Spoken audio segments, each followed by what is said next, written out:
Venerable members of the Mahasangha, sisters and brothers in the Dhamma. I learned a lot of new things, but today actually you use the word brief. Now that's a very difficult word to have to wrap up this honestly, this profound experience that I went through. And I was thinking of, how do I do it? How does one put an ocean into a teacup? I'll try. Yeah. One of the first things I learned today as a performer long ago is when you do that. Thank you for teaching me how to get claps. Right. And also I learned how to say sadhu, correct? Thank you. In the 15 minutes allotted to me, let me try and say what I gained, and in the process I may have to leave out some other things for which I apologize. Okay. The first thing is I'd like to share with you when Brother Benny asked Venerable about his 25 years, a quarter of a century as a monk. What was it? And he gave something that went right through the whole morning. And that was our commitment to the Buddha. Everything goes back to the Buddha. And he showed how very much his inspiration and everything comes back to the Buddha. When he went to the Vinaya and the Tripitaka, back to the Buddha. This is what I got today, that if we can go back to the Buddha each time, then we are on very common ground. That was the first thing I got of that. Yeah. And Venerable said that being a monastic, this is something I learned really today, that being a monastic gives you a different focus on how you serve humanity than if you are a lay person. And we do a lot, but what we do is quite different from being a monastic. And I wish I was younger, I could produce some more monks.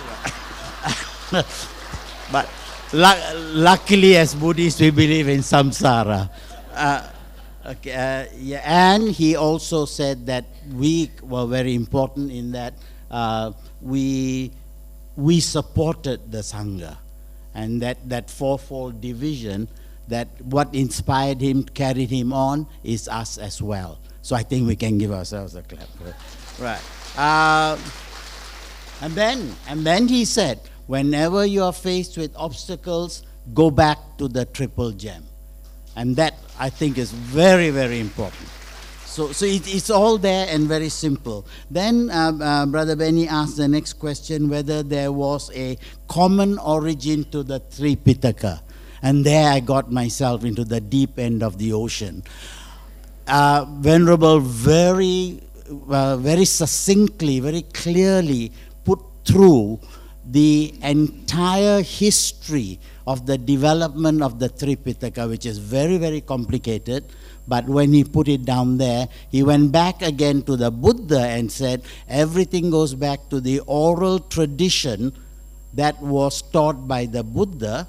And then he said that this tradition later branched out into many.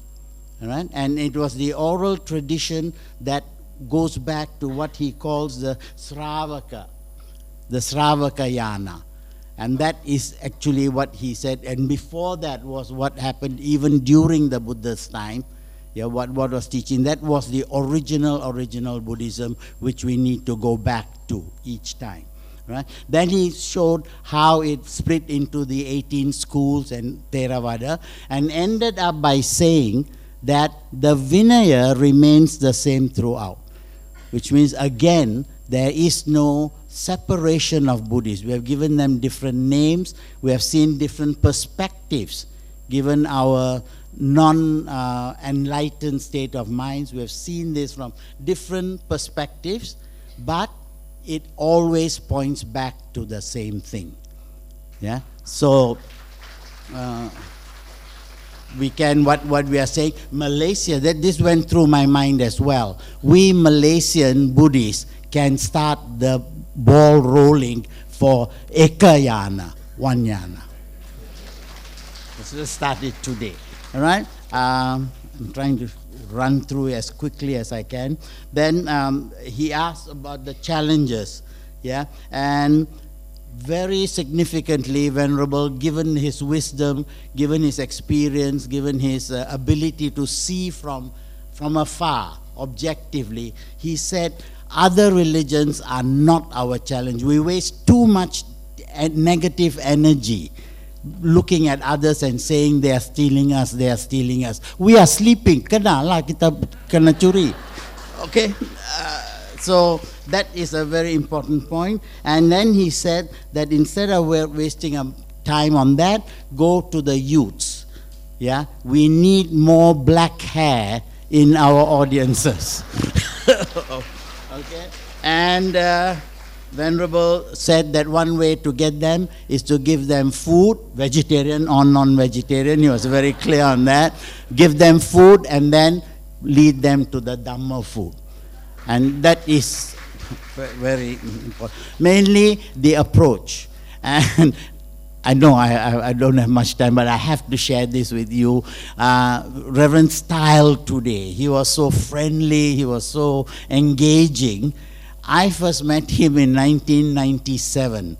I was called to Tan Siang by USM students, and when I arrived from the airport, they gave me breakfast, and there was this Mahayana monk sitting down there, looking very forbidding, and I was completely surrounded by Chinese guys, and he was there. And then I said in my monosyllabic, I said, "Coffee, you drink?" Then he shook his head. Eat? No, eat, okay. So, and then after I said, I gave up. I said, this guy doesn't know any English. And then we went up to the 7th floor and they introduced Reverend Wei Wu with a degree from, where was it? From New Zealand. And he spoke perfect English. I felt shorter than I am now. But he has come back so well. So the challenges that I saw were those two. And he said this, I remember saying this a long time ago. So don't worry about others converting us. Don't worry about them not joining us. Buddhism is dying and so on. Let us give all our energy to converting Buddhists to become better Buddhists. I think that was the message that went through. Yeah, okay. And then to the question whether there is a non-sectarian approach to Buddhism, Venerable says, think of the time we are in. We are now living in a global village. And we are living with facilities and things which were undreamt of during the time of the Buddha. So we need to understand, he said, to do that, we need to understand the history of Buddhism and see our place in history of Buddhism over 26 centuries. Yeah? And then we get a total understanding of Buddhism and then our personal practices below that. Yeah? Then he advised this, I heard him say this before, yeah? Study all the traditions, stick to one practice. But that practice does not imply we are better or worse. It's just that which suits me. All right, and I will stick to that which suits me, but at the same time be totally respectful. And one step further, which he implied again, not only must we be respectful of Buddhism, we have to be respectful of all religions because they are better than materialism. So we need to have that open view of the thing. Then he came to Q&A. And I think we don't need to go through that. Somebody was doing that so much better than me. So if you want to know what happened during the Q&A and the answers that were recorded, please refer to the www something. Okay. Yeah, that's about it, I think. Yeah.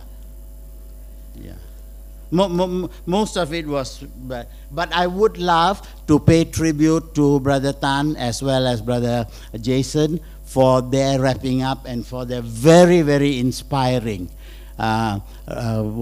feedback on what Venerable said, and in no uncertain terms underscoring the fact that we are one. Thank you.